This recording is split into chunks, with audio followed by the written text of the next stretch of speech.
Çelişti onunla, aldı diller azları, oldu çeken zamanla, o bizim ulu önder, Heydər Əliyev'iydi. Bu halkın her bir yüzlü, onun qəlbdən sevgidir, ateş çətin gətirdi, dinç yaşadı əhali, onun tutduğu məqəm, ən gücadır, ən layık.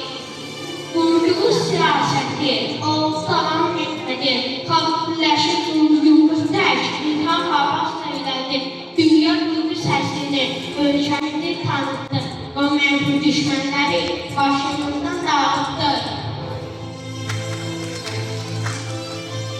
Gülə dönsün ömrümüz. Hər gün gözəl yaşayar, açılan hər sabaha xoş xatirə daşıyar. Sevinsin ürəyimiz, arzularla olsun. Göydə yanan ulduzun, qoy biri mənim olsun. Güneş kimi parlaq.